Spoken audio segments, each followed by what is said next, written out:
오늘은 시편 79편 말씀입니다. 제목은 우리는 주의 백성이오니. 하나님이여, 이방 나라들이 주의 기업의 땅에 들어와서 주의 성전을 더럽히고 예루살렘이 돌무더기가 되게 하였나이다. 그들이 주의 종들의 시체를 공중의 새에게 밥으로 주의 성도들의 육체를 땅의 짐승에게 주며 그들의 피를 예루살렘 사방에 물같이 흘렸으나 그들을 매장하는 자가 없었나이다. 우리는 우리 이웃에게 비방거리가 되며 우리를 애워싼 자에게 조소와 조롱거리가 되었나이다. 여호와여, 어느 때까지니이까? 영원히 노하시리이까? 주의 질투가 불붙듯 하시리이까? 주를 알지 아니하는 민족들과 주의 이름을 부르지 아니하는 나라들에게 주의 노를 쏟으소서. 그들이 야곱을 삼키고 그의 거처를 황폐하게 함이니이다. 우리 조상들의 죄악을 기억하지 마시고 주의 긍휼로 우리를 속히 영접하소서. 우리가 매우 가련하게 되었나이다. 우리 구원의 하나님이여, 주의 이름의 영광스러운 행사를 위하여 우리를 도우시며 주의 이름을 증거하기 위하여 우리를 건지시며 우리 죄를 사하소서. 이방 나라들이 어찌하여 그들의 하나님이 어디 있느냐 말하나이까? 주의 종들이 피 흘림에 대한 복수를 우리의 목전에서 이방 나라에게 보여주소서. 갇힌 자의 탄식을 주의 앞에 이르게 하시며 죽이기로 정해진 자도 주의 크신 능력을 따라 보존하소서. 주여, 우리 이웃이 주를 비방한 그 비방을 그들의 품에 7배나 갚으소서. 우리는 주의 백성이요 주의 목장의 양이니 우리는 영원히 주께 감사하며 주의 영예를 대대에 전하리이다. 아멘. 오늘 시편 79편의 배경은 하나님의 성 예루살렘이 바벨론에 의해 파괴되었던 때 BC 586년의 상황을 바라보며 하나님께 구원을 호소한 시입니다. 먼저 1절부터 4절은 하나님 앞에서 이스라엘의 아픔, 이스라엘 공동체의 아픔을 마치 자신의 아픔처럼 그렇게 하나님 앞에 가지고 나와 지금 하나님께 아뢰고 있는 것입니다. 1절에 이방인들이 주의 성전을 더럽히고 돌무더기가 되게 했습니다. 2절, 그들이 종들의 시체를 공중의 새에게 밥으로 주었고 성도들의 육체를 땅의 짐승에게 주었습니다. 3절, 피를 예루살렘 사방에 물같이 흘렸고 시체를 매장해 줄 사람도 없습니다. 4절, 우리는 비방과 조소와 조롱거리가 되었나이다. 코로나가 세상을 휩쓸고 있는 이때 교회들마다 아파합니다. 교회를 향한 비난이 거셉니다. 이때 성도들의 자세는 어떠해야 하는가? 교회의 아픔, 성도들의 아픔이 곧 나의 아픔, 우리의 아픔이 되어야 합니다. 왜냐하면 세상 모든 교회가 하나님의 몸이며 세상 모든 성도는 우리와 한 몸이기 때문입니다. 두 번째, 오늘 시편의 기자는 어려운 중에도 하나님의 긍휼이 풍성하심에 희망을 걸고 있습니다. 8절을 보십시오.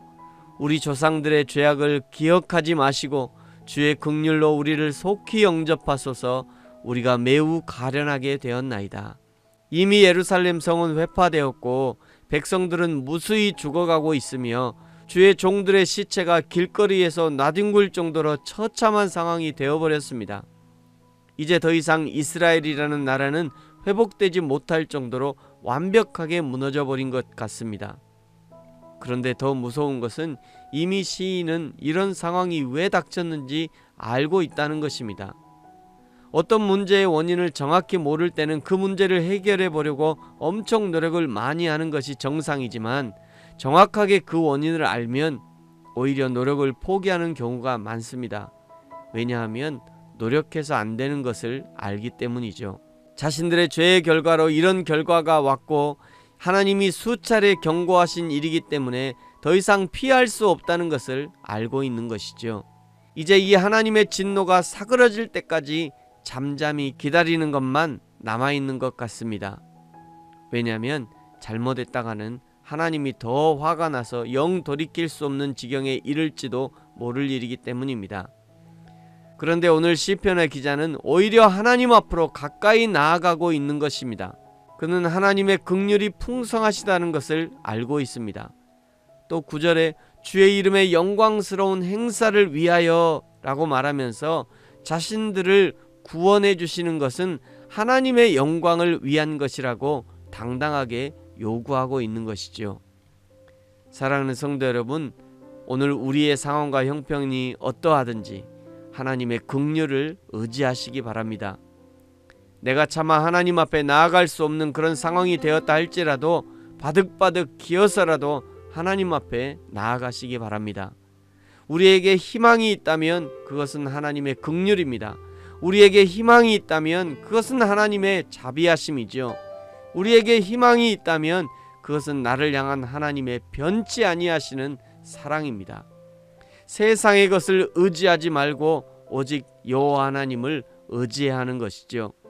이사야 40장 8절 말씀, 풀은 마르고 꽃은 시드나 우리 하나님의 말씀은 영영이 서리라 하라. 아멘. 오늘 시편 기자가 하나님의 긍휼을 의지하고 하나님의 약속의 말씀을 의지했던 것처럼 오늘 우리는 하나님의 말씀과 하나님의 자비하심과 하나님의 긍휼을 의지하여 이 세상을 힘차고 능력 있게 살아가야 합니다.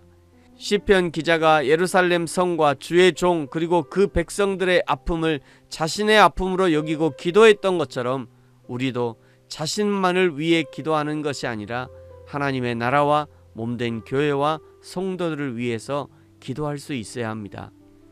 또 시편의 기자가 하나님의 긍휼하심과 말씀에 의지하여 기도했던 것처럼 우리도 하나님의 약속의 말씀을 의지하여 기도해야 합니다.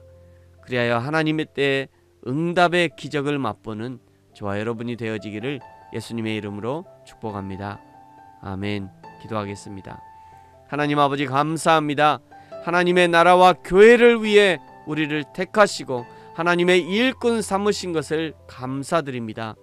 하나님의 슬픔이 나의 슬픔이 되고 하나님의 기쁨이 나의 기쁨이 되어 하나님의 마음을 품고 하나님의 눈으로 세상을 바라볼 수 있게 하시고 하나님의 신실하심을 기억하여 기도함으로 응답받는 우리 모두가 되게 하여 주옵소서. 감사합니다. 예수님의 이름으로 기도합니다. 아멘.